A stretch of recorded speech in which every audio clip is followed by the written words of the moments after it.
Assalamualaikum warahmatullahi wabarakatuh. Waalaikumsalam warahmatullahi wabarakatuh. Bismillahirrahmanirrahim. Alhamdulillahi rabbil alamin. Wassalatu wassalamu ala ashrafil anbiya'i wal mursalin, imamil muttaqin, sayyidil ghurril muhajjalin, wa ala alihi wa sahbihi ajma'in, amma ba'du.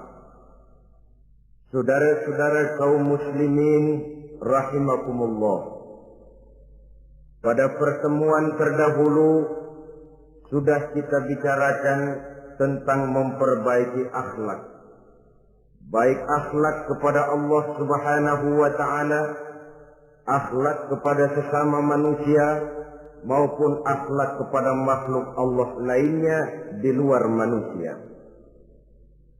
Kemudian secara umum Al-Imamul Ghazali rahimahullah membagi akhlak dalam dua bagian besar. Pertama, apa yang oleh beliau dinamakan al-akhlaqul mahmudah, yaitu akhlak yang terpuji. Seseorang yang kepada Allah ia bertauhid, dalam pergaulannya dengan sesama manusia ia mempunyai sifat-sifat yang terpuji, seperti rendah hati, sabar, jujur, ikhlas, dan lain sebagainya. Kemudian dalam sikapnya kepada makhluk Allah di luar manusia, ia dapat mengembangkan nilai-nilai ihsan sesuai dengan tuntunan imannya. Ini seluruhnya dinamakan al-akhlaqul mahmudah atau akhlak yang terpuji. Kemudian yang kedua oleh beliau dinamakan al-akhlaqul mazmumah, yaitu akhlak yang tercela. Seseorang yang di dalam sikapnya kepada Allah mempunyai sifat-sifat kufur, baik dalam bentuk kemusyrikan, kemunafikan, atau hal-hal yang bisa menyebabkan ia menjadi murtad. Lalu dalam pergaulannya dengan sesama manusia, ia mempunyai sikap yang tidak terpuji, sombong, ria, ujub, dusta, khianat, suka menggunjing dan memfitnah, dan lain sebagainya. Sedangkan sikapnya kepada makhluk Allah di luar manusia, ia senantiasa menimbulkan kerusuhan. Itu seluruhnya dinamakan dengan al-akhlaqul mazmumah atau akhlak yang tercela. Untuk memperoleh akhlak yang baik, yang dalam bahasa populernya dinamakan al-akhlaqul karimah, para ulama sufi memberikan tuntunan. Pertama, melalui jalan yang disebut takhalli. Yang kedua, tahalli. Dan hasilnya nanti akan membuahkan tajalli. Takhalli artinya mengosongkan diri dari segala macam sifat yang tercela. Sombongnya dibuang, riaknya dihilangkan, suka fitnahnya musnah, dustanya berhilang. Itu semuanya dinamakan takhalli, mengosongkan diri dari seluruh sifat-sifat yang tercela. Apabila ini sudah berhasil dilaksanakan oleh seseorang, ia naik kepada tingkat yang selanjutnya dinamakan tahalli. Tahalli artinya menghiasi diri dengan seluruh sifat-sifat yang terpuji. Bila sombongnya hilang, berganti dengan tawadhu. Bila dustanya hilang, berganti dengan jujur. Bila khianatnya hilang, dihiasi hatinya dengan amanah, dan begitu selanjutnya. Hasil daripada tahalli, menghiasi diri dengan segala sifat-sifat yang terpuji, akan mengantarkan orang untuk sampai kepada tajalli, bisa menyaksikan kebesaran Allah Subhanahu wa ta'ala. Maka pada pertemuan kali ini kita akan mulai dengan yang pertama, tahalli, mengosongkan diri dari seluruh sifat-sifat yang tercela, menjauhkan diri dari semua akhlak-akhlak yang tidak baik. Dan pertemuan ini akan kita mulai dengan membicarakan dusta dan akibatnya. Saudara-saudara kaum muslimin rahimakumullah, salah satu nikmat yang diberikan Allah kepada kita makhluk manusia dalam hidup ini adalah kemampuan untuk berkata-kata, kemampuan menyalurkan hasrat hati dan keinginan jiwa melalui ucapan dengan bahasa sebagai alat komunikasi. Sehingga orang lalu berkata bahwa al-insan adalah hayawanun natiq. Manusia sebenarnya adalah binatang juga. Cuma saja manusia binatang yang pandai berbicara. Oleh karenanya ini merupakan satu nikmat yang sangat besar yang perlu kita syukuri. Lidah bisa menempatkan seseorang pada posisi yang tinggi. Lidah juga bisa menempatkan orang pada posisi yang paling rendah. Karena lidahnya orang dipuji, karena lidahnya orang dicaci maki dan dicela. Pendeknya seperti kata pepatah, al-lisan saghirul jirmi azimul jurmi. Lidah itu walaupun kecil bentuknya tetapi besar akibatnya. Hampir sebagian besar dari kesulitan-kesulitan yang menimpa manusia pada mulanya disebabkan oleh lidahnya. Sehingga pepatah mengatakan, salamatul insan fi hifdzil lisan. Manusia akan selamat apabila dia pandai menjaga lidahnya. Seperti orang kita bilang, lidah tidak bertulang. Artinya bicara kadang-kadang demikian enak, bicara kadang-kadang demikian nikmat, tidak terasa akan membawa akibat yang tidak pernah kita perhitungkan sebelumnya. Oleh karenanya, salah satu yang menyebabkan manusia bisa turun nilai kemanusiaannya apabila dia telah mempergunakan lidahnya untuk suatu yang lazimnya kita namakan dusta. Apa sebenarnya dusta itu? Dikatakan al-kadzib huwa adamu mutabaqatil khabar lil waqi'. Dusta ialah tidak adanya persesuaian antara berita dengan kenyataan. Itu yang dinamakan dusta. Berita tidak sesuai dengan kenyataannya. Nah, bentuknya bisa mengada-ada, bisa menambah-nambah, ataupun mengurang-ngurang. Itu bentuk-bentuk daripada tidak sesuainya berita dengan kenyataan. Mengada-ada, yang tidak ada diada-adakan, itu jelas merupakan dusta. Kemudian menambah-nambah, beritanya sebenarnya cuma 1 meter, tapi disampaikan orang kepada kita 5 meter, yang 4 meter tambahan. Disitulah kemungkinan terjadinya penyusupan-penyusupan berupa dusta adanya. Ataupun mengurang-urang. Beritanya sebenarnya 8 meter, sampai ke kita cuma 2 meter. Yang 6 meter berita itu dikorup. Itu juga sudah bagian tersendiri daripada yang dinamakan dusta. Oleh karenanya kita harus berusaha. Pertama dari sifat mengada-ada. Yang tidak ada diada-adakan, itu jelas dusta. Dan ini pekerjaan paling enak memang. Orang seakan-akan terpesona. Orang seakan-akan kagum. Padahal kita mengada-ada. Barang yang tidak ada diada-adakan. Rasul juga pernah, saudara-saudara. Tapi bernada seperti ini, namun jujur. Satu saat beliau sedang duduk, ada seorang perempuan mengendarai onta, sudah tua sekali ontanya. Lalu Rasul bangun menegur orang tadi, "Bu, kenapa naik anak onta?" katanya. Perempuan ini bilang, "Ya Rasul, yang saya kendarai ini bukan anak onta, tapi biang onta." Begitu. "Iya, tapi dia punya ibu kan? Onta ini punya. Nah, kalau dia punya ibu kan artinya dia anak juga." "Ya memang." "Nah, kalau begitu kan artinya ibu memang naik anak onta." "Lah ya iya kalau itu sih." Kelihatannya mengada-ada, tapi memang benar begitulah adanya. Gurau untuk menghidupkan suasana, tapi tidak terlalu berlebih-lebihan. Yang kedua jenis daripada dusta itu menambah-nambah. Ini juga paling enak. Orang sering bilang, kalau kita ngirim duit, jangan harap kurang, jangan harap tambah. Tapi kalau kita ngirim berita, jangan harap kurang. Duit kita kirim kepada orang, jangan harap tambah.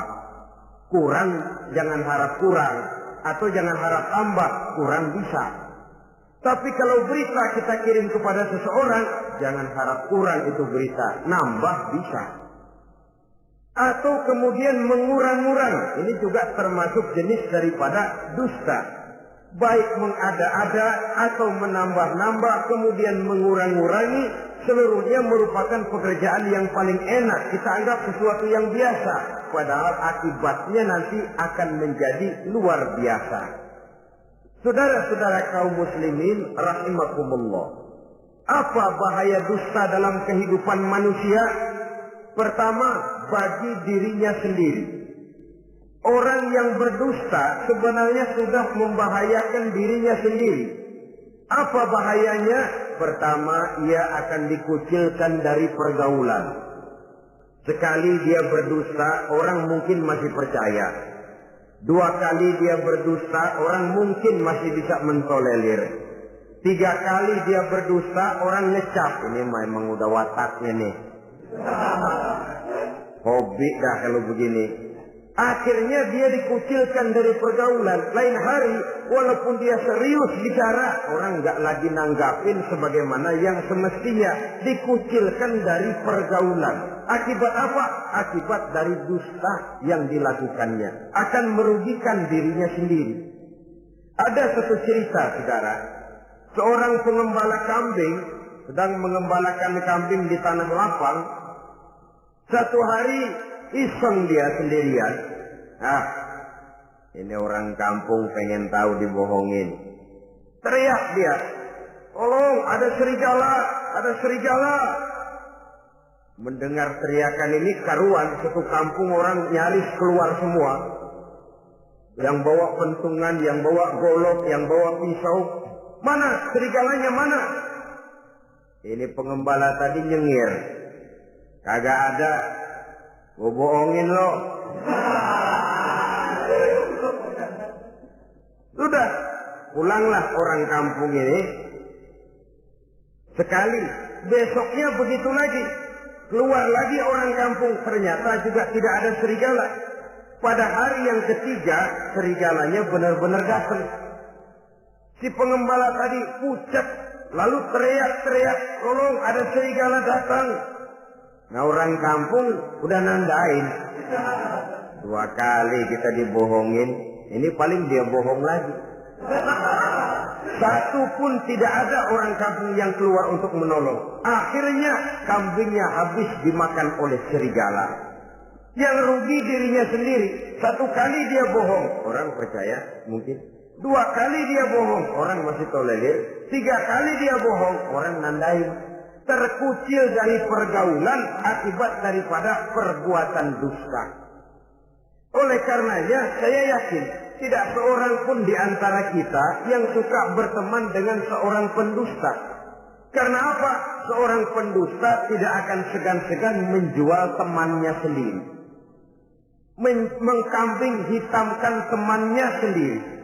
Artinya juga merusak pergaulan di dalam kehidupan ini. Penyakit yang bahaya yang kedua bagi diri orang yang berdusta itu sendiri, sifat dusta menyuburkan watak munafik. Nabi bersabda, ayatul munafiqi salatun. Tanda-tanda orang munafik itu ada 3. Tandanya, biasanya kalau tandanya ada, ya munafiknya insya Allah ada. Apa tanda orang munafik itu? Pertama, iza haddatsa kadzdzaba. Apabila berbicara selalu bohong. Belum pernah kalau bicara nggak bohong. Bohong itu sudah jadi lalapnya. Artinya nggak sumbrah ngomong kalau nggak dicampuri bohong. Seperti kurang enak makan kalau tidak pakai lalap. Ada saja bohong yang dibuat-buatnya. Ini ciri atau tanda daripada orang-orang munafik. Apabila berbicara selalu berdusta. 1. Yang kedua, wa iza wa'ada akhlafa. Apabila berjanji dia selalu ingkar. Selalu ingkar tanpa uzur yang dibenarkan oleh syar'i, itu termasuk ciri daripada orang-orang munafik. Karena itu kita oleh agama diajarkan jangan memastikan sesuatu. Pernah Rasulullah ditegur oleh Allah Subhanahu wa taala ketika datang orang bertanya, "Ya Rasul, Ashabul Kahfi itu sebenarnya berapa orang jumlahnya?" Ada yang bilang 5 orang, 6 dengan anjingnya. Ada yang bilang 6 orang, 7 dengan anjingnya. Ada yang bilang 8 orang, 9 dengan anjingnya. Yang benar yang mana Rasul? Rasul menjawab, besok. Jawabannya besok. Kenapa Rasul berani mengatakan jawabannya besok? Sebab beliau ngandelin. Biasanya kalau ada pertanyaan dari umat, lalu turun wahyu sebagai jawaban atas pertanyaan tadi. Sudah. Besoknya dari pagi Rasul nunggu wahyu turun. Enggak turun. Besok nunggu lagi. Enggak turun juga. Bingung. Sekali turun malah negur beliau. Wala taqulanna li syai'in inni fa'ilu dzalika ghadan illa ayyasha Allah. Kalau belum apa-apa Muhammad jangan berani ngeduluin. Besok. Semuanya hanya bisa terjadi dengan izin Allah. Illa ayyasha Allah. Oleh sebab itu harus diawali dengan insya Allah. Insya Allah besok saya pasti datang. Insya Allah ya karena kita beriman kepada Allah. Kepastian di tangan Allah. Pastinya karena kita memang berniat benar ingin datang. Kita kadang-kadang insya Allah ini jadi lalap sih. Asal dia bilang insya Allah udah tulen kagak mau dah. Besok ya, insya Allah enggak ya. Ini salah kaprahnya kita, saudara-saudara. Yang ketiga, ciri daripada orang munafik itu wa iza tumina khana. Apabila dipercaya, ia selalu berkhianat. Tidak pandai menjaga amanah dalam kehidupan ini. Tidak boleh mendapat satu kepercayaan lalu dikhianatinya kepercayaan itu. Maka jangan lupa bahwa kita diberikan lidah, kita diharuskan memelihara lidah. Dengan apa? Menjaganya daripada sifat-sifat dusta. Apabila berjanji, kita berusaha menepati. Apabila dipercaya, kita berusaha menjaga amanah. Kenapa? Mencari kepercayaan itu sulit, saudara. Tetapi memelihara kepercayaan itu jauh lebih sulit. Apalagi kalau yang bernama rahasia. Rahasia itu memang selama masih ada dalam hati. Kalau sudah kita bicarakan kepada orang lain, itu sudah bukan rahasia lagi sifatnya. Memang sih pada mulanya kita bisa ngomong. Nih gue ngomong begini nih sama lu doang nih. Lu jangan ngomong-ngomong sama yang lain ya. Nanti yang kita ajak ngomong lagi sama orang lain. Nih sama lu doang nih. Jangan ngomong-ngomong sama yang lain. Akhirnya kan terus sampai walaupun setiap kali ngomong mesti cuman malu doang nih ya. Tapi akhirnya tuh beritanya jadi merata menjalar. Kenapa? Rahasia adalah apa yang ada di dalam hati. Jikalau sudah kita bicarakan kepada orang, sudah bukan rahasia lagi namanya. Apalagi sifat manusia. Kalau dia lagi seneng sama kita, jangankan perbuatan kita yang baik, perbuatan kita yang salah pun masih dibenarkannya juga. Tapi kalau dia sudah jengkel sama kita, jangankan kita main judi, kita ngaji masih salah. Itu kalau orang sudah nggak senang itu ya begitu. Dia benci sama kita. Jangankan kita main judi, kita baca Quran masih salah. Tapi kalau dia senang sama kita, hampir matanya itu hilang dari penilaian-penilaian yang objektif. Oleh karenanya sifat dusta menyuburkan sifat kemunafikan di dalam diri seseorang, yang diantara tandanya tadi iza haddasa kadzaba, apabila berbicara ia selalu berdusta. Kemudian bahaya yang ketiga, orang yang selalu berdusta jauh dari ketenangan. Sebab apa? Pada saat kita mendustai seseorang, orang itu mungkin percaya, tapi makin dia percaya, makin tersiksa batin kita. Kenapa? Hati kita sendiri ngomong, lu percaya kok gue bohongin? Kita sendiri tahu bahwa kita bohong. Itu yang menyiksa batin. Jauh dari ketenangan. Apalagi akan timbul satu sifat was-was. Ntar dia tahu. Bagaimana kalau rahasia ketahuan? Bagaimana kalau dia tahu saya bohong? Ini akan menyebabkan seseorang jauh dari ketenangan hidup. Makin rajin dia berdusta, makin tersiksa jiwanya. Lain kalau hatinya sudah mati. Dusta memang sudah jadi profesinya, kebiasaannya. Tidak merasa menyesal, tidak merasa berbuat salah. Dusta itu sudah jadi hobi. Sehingga enak saja. Hati sudah jadi mati kalau sudah begitu. Dan sepanjang hati sudah jadi mati, itulah yang paling kita khawatirkan. Artinya nilai kita adalah bangkai berjalan dalam pandangan Allah Subhanahu wa ta'ala. Saudara-saudara kaum muslimin rahimakumullah. Oleh karenanya membahayakan diri sendiri dusta itu. Yang kedua, berbahaya bagi masyarakat banyak. Tentu saja apabila status sosial kita tinggi, makin luas akibat daripada kedustaan kita.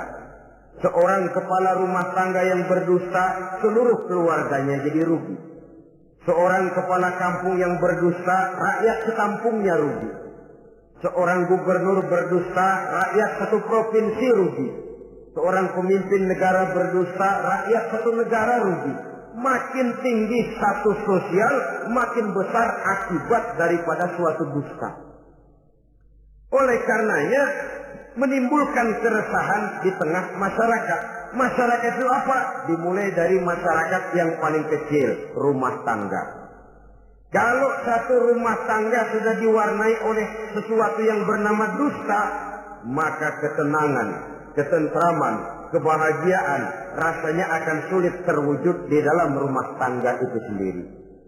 Seorang istri apabila sudah pandai mendustakan suaminya, maka itu sudah berarti memulai keresakan dalam kehidupan rumah tangga, menimbulkan benih-benih ketidakpercayaan.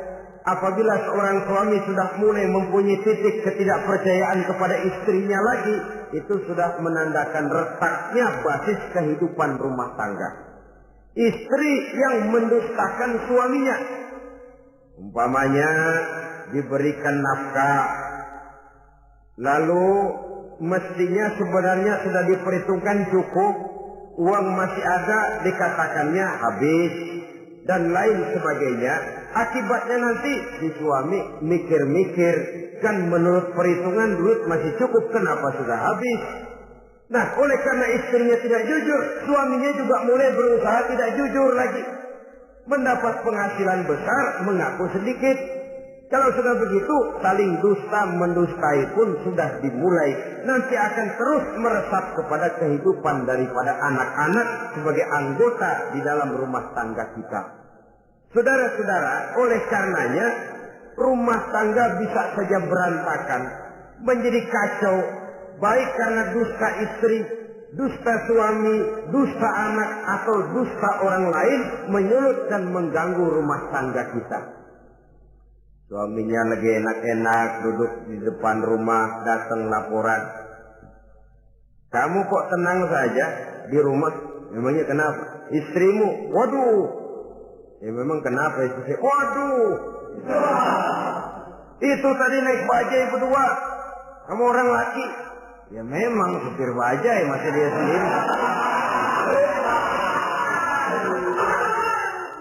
Tapi kalau berita ini digunting, dikat sampai di situ, kan nanti ini sudah menimbulkan suami mendengar istrinya naik bajai berdua dengan orang laki, tentu marah. Pulang istrinya sudah payah-payah dari pasar, dicaci maki dan lain sebagainya.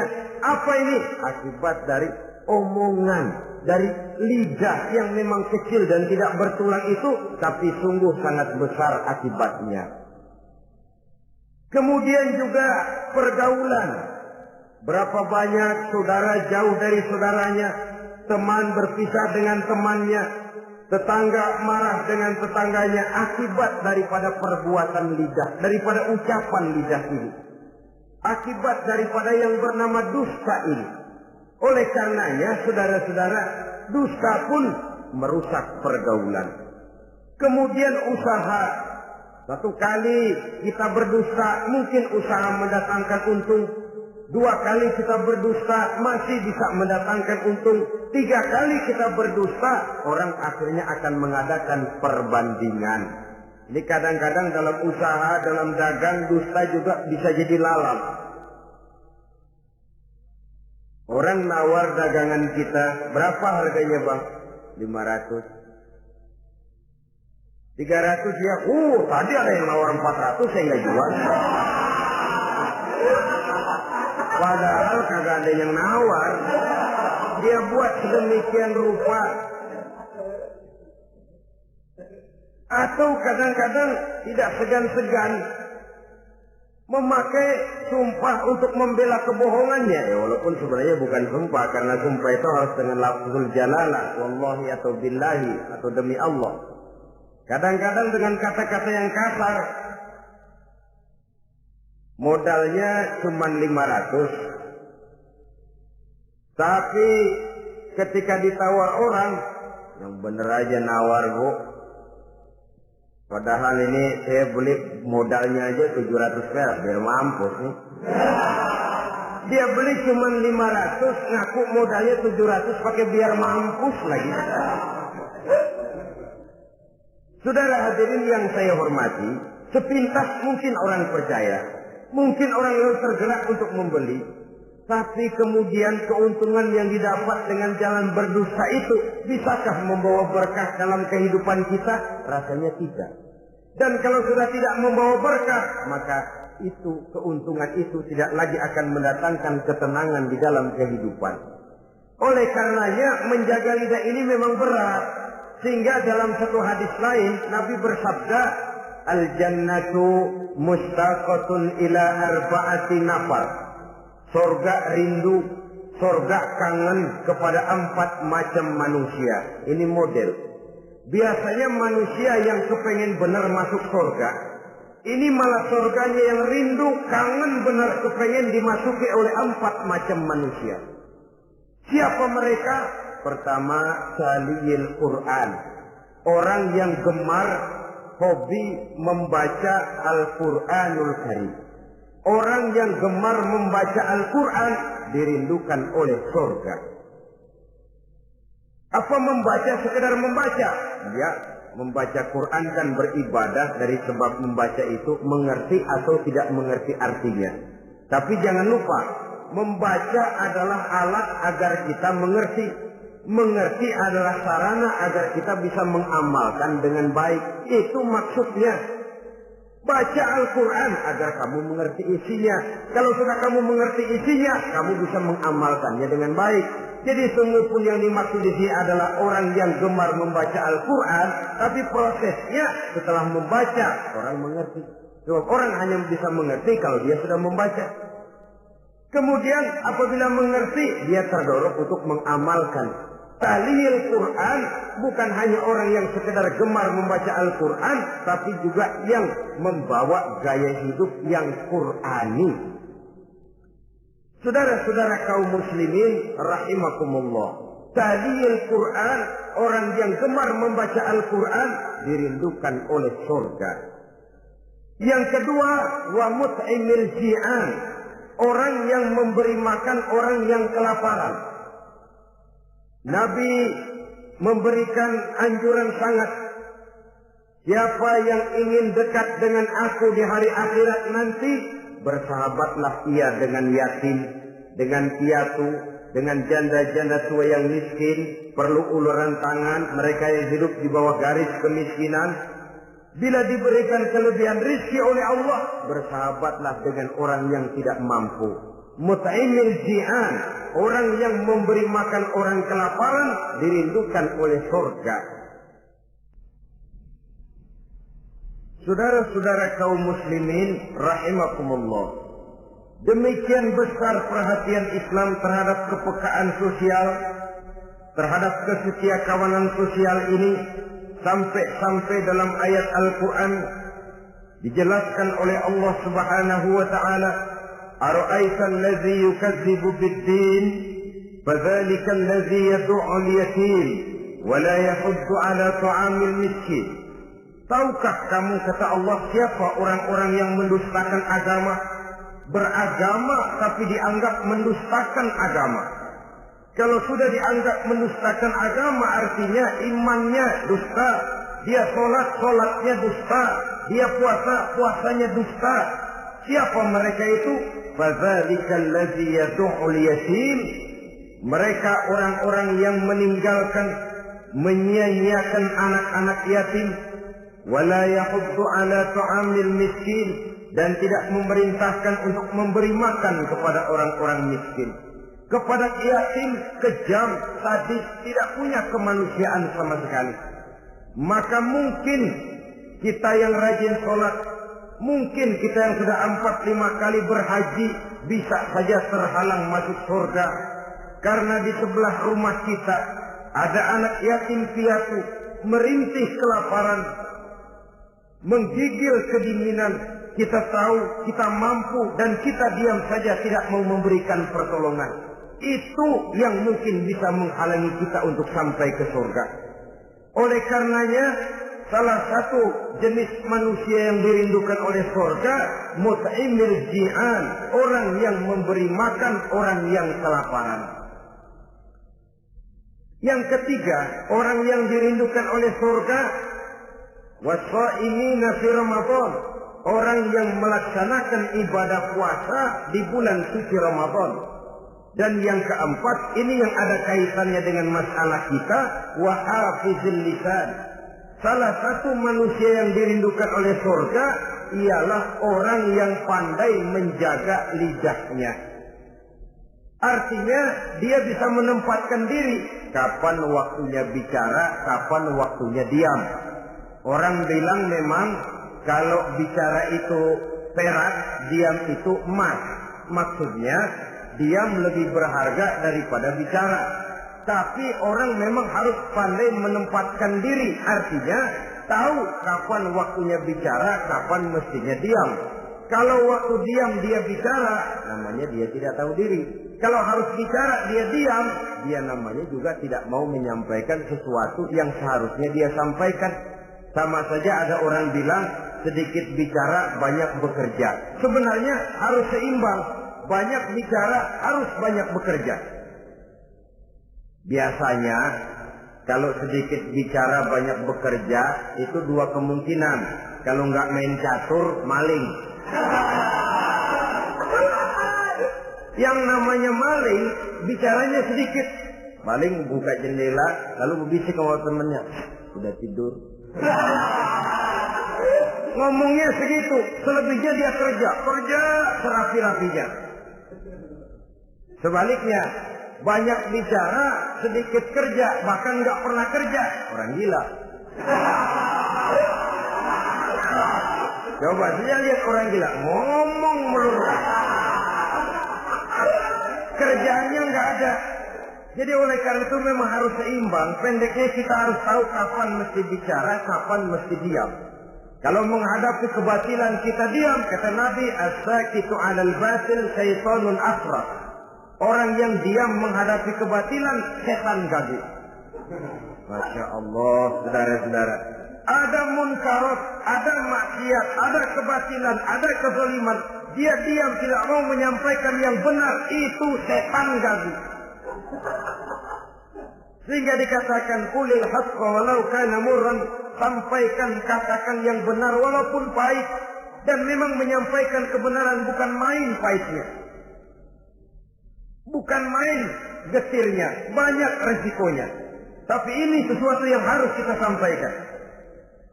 Sebab kata Nabi tadi, orang yang diam menghadapi satu kebatilan sama saja dengan setan gagu. Orang yang pandai menjaga lidahnya dirindukan oleh surga. Dan ini walaupun kelihatannya pekerjaan ringan, kecil, berat, saudara-saudara.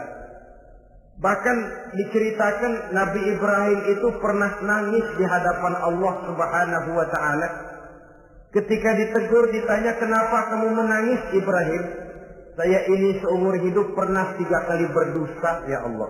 Bagaimana saya tidak bingung mempertanggungjawabkan ini di hadapanmu? Nabi Ibrahim seumur hidup 3 kali bohong, bingung, nangis. Kita sehari 16 kali bohong, nyengir aja. Nggak ada bingungnya, emang hobi. Kalau nggak bohong, puyeng palanya. Tiap hari selalu mencari sasaran. Siapa lagi gue bohongin ini?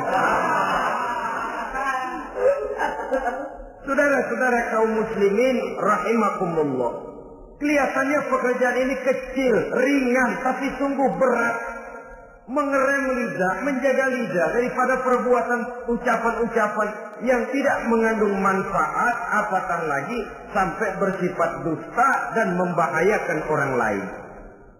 Oleh karenanya, dusta ini, kalau dalam agama, berdusta dalam agama biasanya munafik.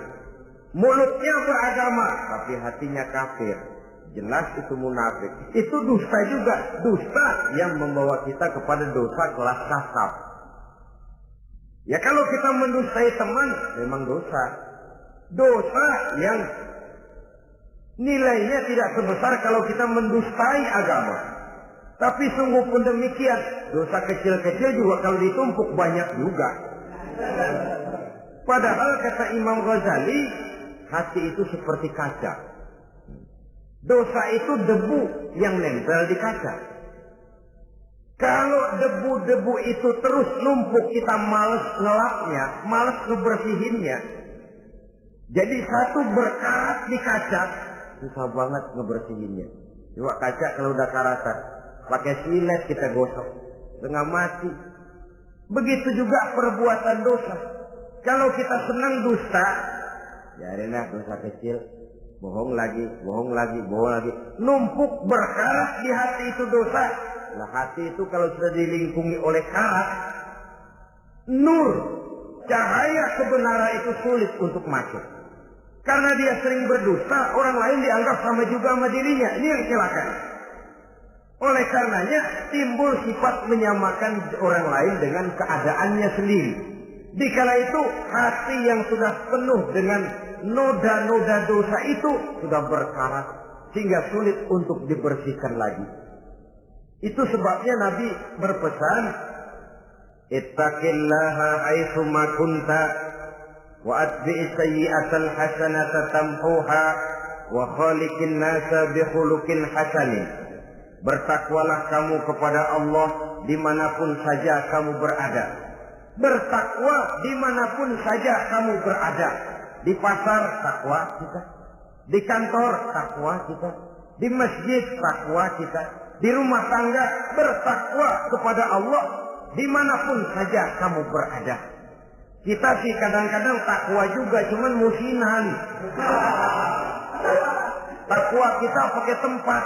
Asal lagi duduk di masjid, dengerin pengajian, denger kiai pidato, manggu takwa bener. Aduh.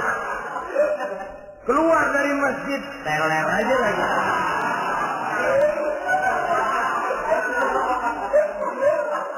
Takwa juga kita cuma pakai tempat.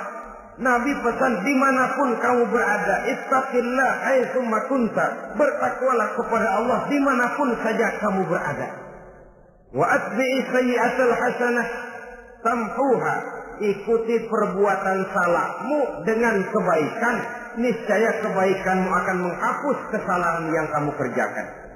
Kalau sadar kita, ya Allah tadi berdusta, astagfirullah, perbanyak istighfar. Ikuti. Jadi begitu tuh kaca kena debu, lap. Kena debu lagi, dilap lagi. Kena debu, dilap lagi. Insya Allah tidak sampai berkarat. Jangan lalu nunggu. Ntar aja dah taubat, udah tua-tuaan dikit. Kayaknya umur dia yang ngatur. Saudara-saudara, oleh karenanya ikuti perbuatan salah dengan kebaikan. Terselip kita berbuat salah, iringi dengan sedekah. Terselip kita melakukan dosa, iringi dengan istighfar. Melihat sesuatu yang haram, astagfirullahaladzim. Lalu dipalingkan, jangan mulut astagfirullah, mata melotot.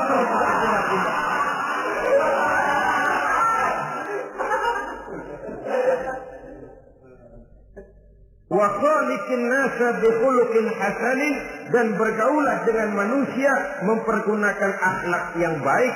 Ini pesan daripada Rasulullah sallallahu alaihi wasallam. Jadi oleh karenanya dusta dengan seluruh akibatnya ini bisa menimbulkan bahaya bagi diri sendiri, bagi rumah tangga, dalam pergaulan, dalam usaha, dalam masyarakat, bahkan pada akhirnya bagi kehidupan satu bangsa dan satu negara.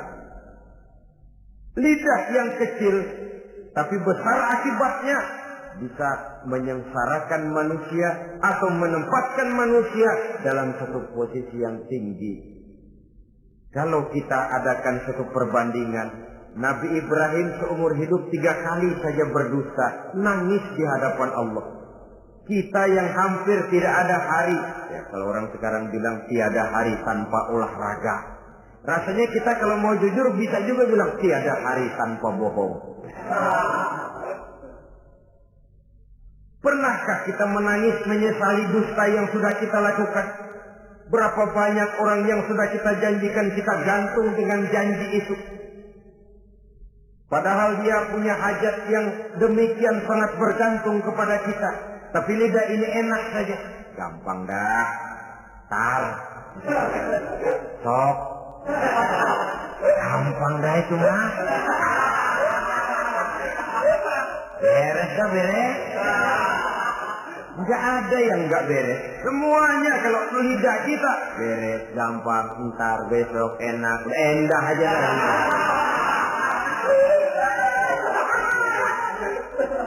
Habis orang kita gantung dengan harapan.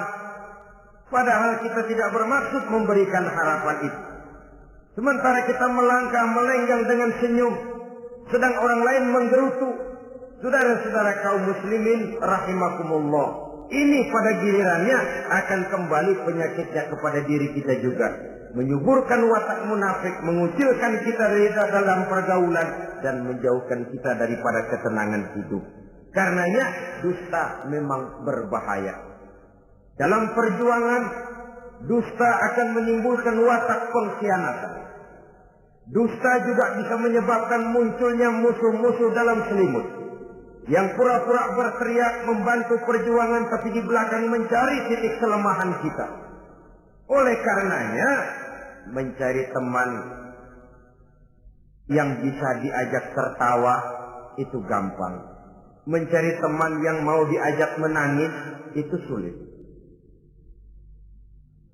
Mencari teman yang mau diajak nyanyi banyak. Tapi mencari teman yang mau diajak berkeluh kesah itu yang langka. Oleh karenanya, di dalam kehidupan ini untuk menjaga lingkungan pergaulan, mari kita berusaha untuk menjaga lidah dengan sebaik-baiknya. Nah, apa semua bohong tidak boleh? Ada bohong yang ditolerir. Di antaranya kata Nabi, salasun laisa minal kazzab. Ada 3 macam bohong yang tidak dianggap bohong. Bohong tapi tidak dianggap bohong. Dusta tapi tidak berdosa. Kalau memang harus bohong, carilah bohong yang tidak dosa. Bahkan insya Allah ada pahalanya kalau kita ikhlas. Apa itu? Pertama, hadisur rajulu limar'atihi au hadisul mar'atu li zaujiha. Bohongnya seorang suami untuk menyenangkan hati istrinya. Enggak apa-apa. Untuk menyenangkan hati istrinya. Misalnya suami pulang dari kantor perutnya lapar, begitu makan nyobain sayur asinnya luar negeri.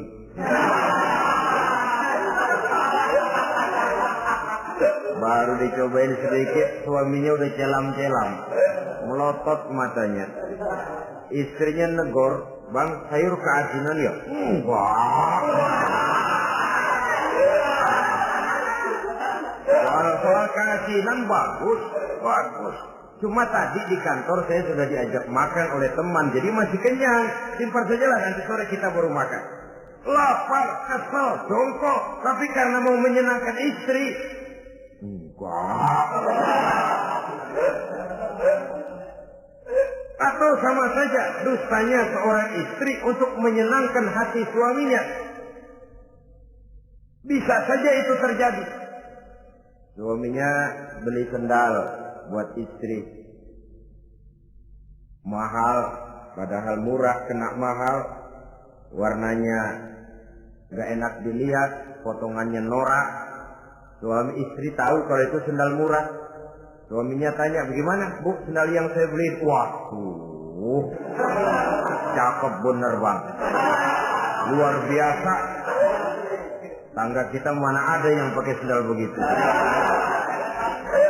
Memang kagak ada, jelek.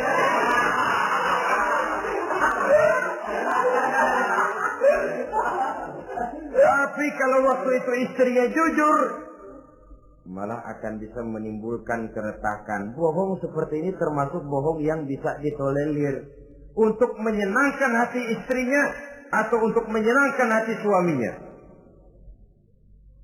Tapi lalu jangan dieksploitir. Jangan dieksploitir dalam arti untuk menutupi kedustaan, untuk menutupi perbuatan salahnya lalu berdusta. Menutupi perbuatan salahnya, itu yang tidak boleh.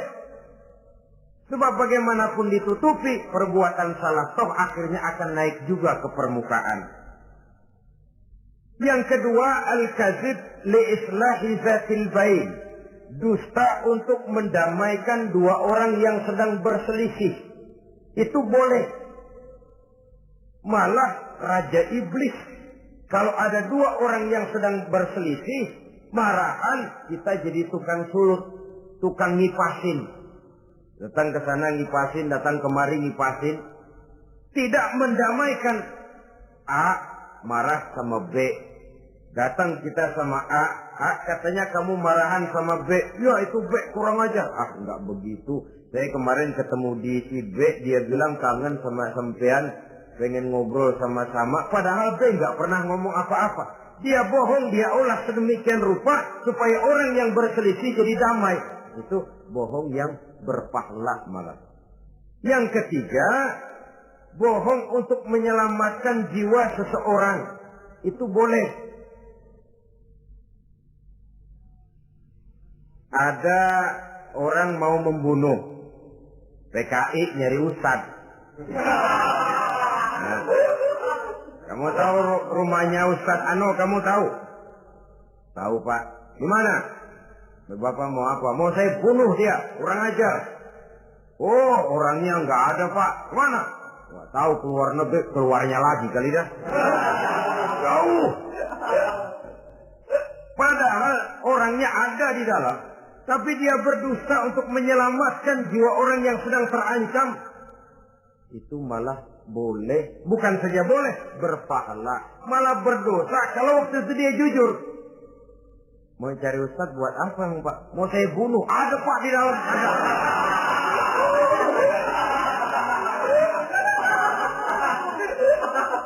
Sentimen. Kalau perlu saya bantuin Pak, ada.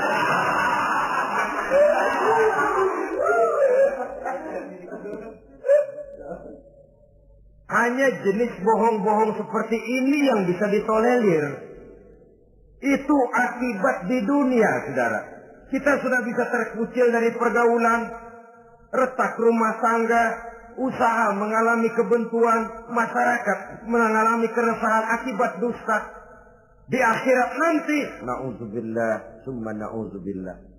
Kita baca dalam riwayat Mi'raj, Rasul melihat orang yang lidahnya menyengker ke tanah, digunting, putus, bersambung lagi, digunting lagi, putus lagi, bersambung lagi.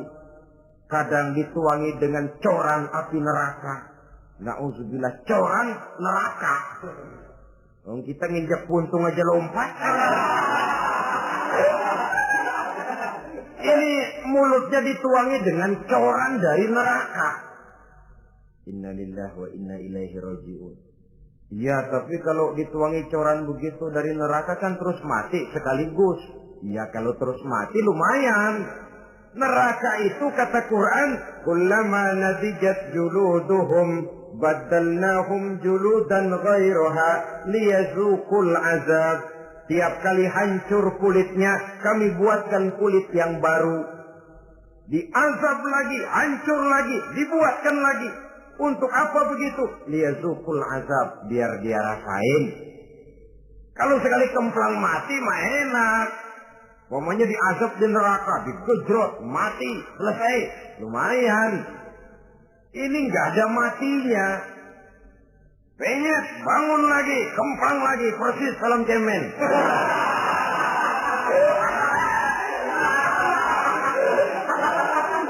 Cuma kalau film cemen mah film, dan itu jelas dusta, di neraka orang tidak kenal mati. Hancur jasadnya, dibuatkan lagi, diazab lagi, dan begitu selanjutnya. Jangan lalu berhitung. Kalau dosanya kebanyakan kan malaikat Malik gemes, ntar dilemparin ke neraka, kelebihan liwat. Jadi nggak mampir di neraka. Ya nggak mungkin, saudara-saudara. Tiap kali hancur kulitnya, diganti dengan kulit yang baru. Untuk apa itu? Liyazuqul azab. Biar dia rasakan benar azab itu. Allahu Akbar. Sudah di dunia dia mendapat akibat yang sedemikian rupa dan punya akibat buat yang lain. Di akhirat nanti dia akan menanggung azab. Apalagi kalau dustanya sampai membuka aib saudaranya sendiri. Dusta untuk menelanjangi orang lain. Logikanya saja, kalau ada teman kita atau aurat kita terbuka, kita harus menutup. Muslim dengan muslim seperti satu badan. Bila yang satu sakit, yang lain ikut merasa sakit. Bila yang satu tercela, yang lain ikut merasa tercela. Dikala itu, kita harus justru menutupi aib orang lain. Malahan Nabi mengatakan, siapa yang menutupi aib saudaranya di dunia ini, saudaranya muslim, Allah akan menutupi aibnya di akhirat nanti. Kita kadang-kadang bukan nutupin sih, malah ngorek-ngorek. Kadang-kadang nggak tahu aja belaga tahu. Ya, gue dengar anak, banyakan dia ngipasinnya. Saudara-saudara kaum muslimin rahimakumullah. Begitu lidah yang suka berdusta digunting dari gunting api neraka, terpotong dibulatkan lagi, terpotong dibuatkan lagi, tidak henti-hentinya sampai kepada hari akhirat nanti. Karena itu berlindung kita kepada Allah. Jangan sampai diberikan lidah yang gemar berdusta. Tapi lidah yang gemar mengatakan yang benar walaupun terasa pahit. Mengucapkan kebenaran itu besar resikonya. Panjang jalannya, banyak akibatnya. Mencegah kemunkaran besar resikonya. Tapi itu harus kita lakukan. Setidaknya mencegah kemunkaran.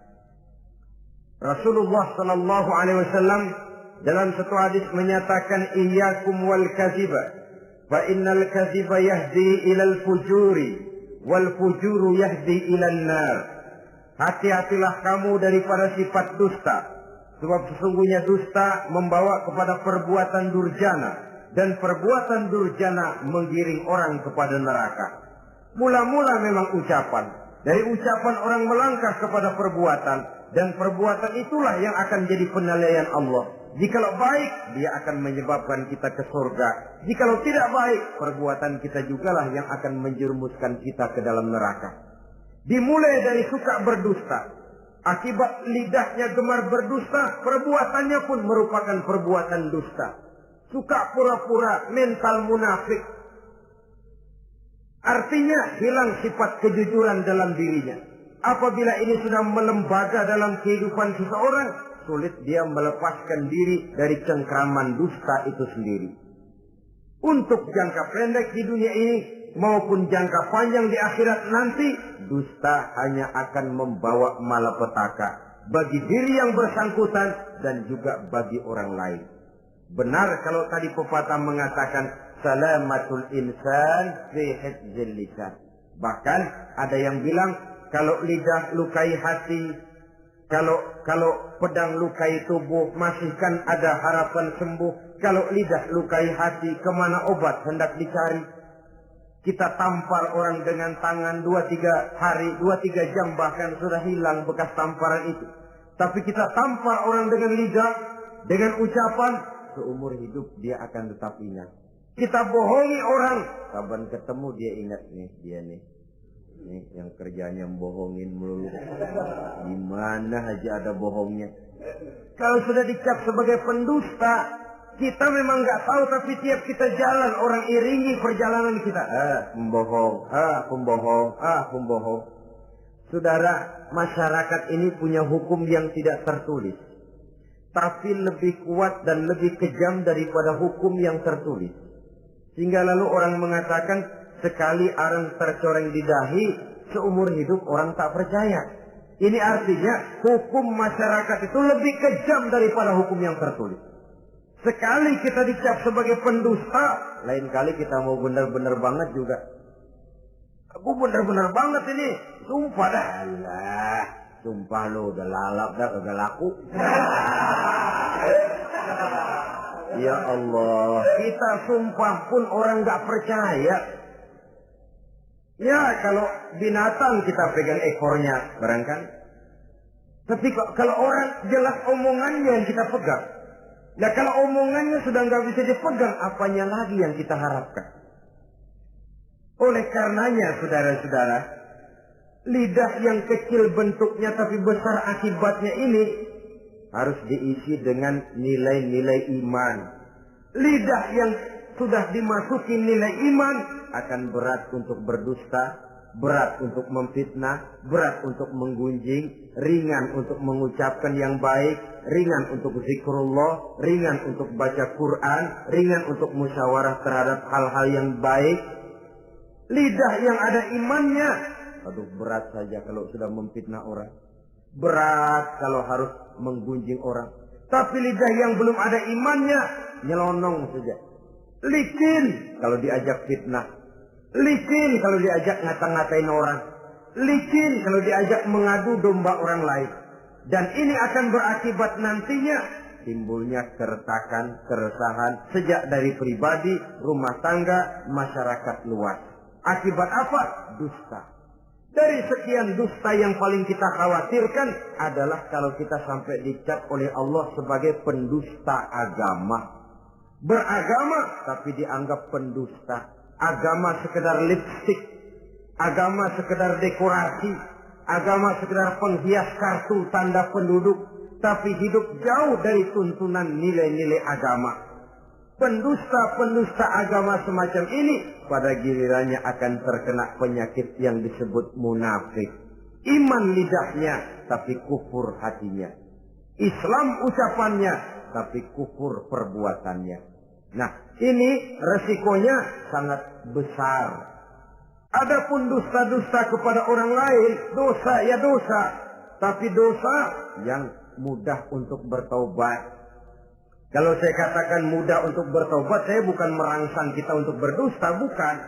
Tetapi jangan lupa seperti saya katakan tadi, bagaimanapun ringannya satu dosa, kalau ditumpuk dan ditumpuk, dia akan berurat, berakar dan berkarat di hati kita.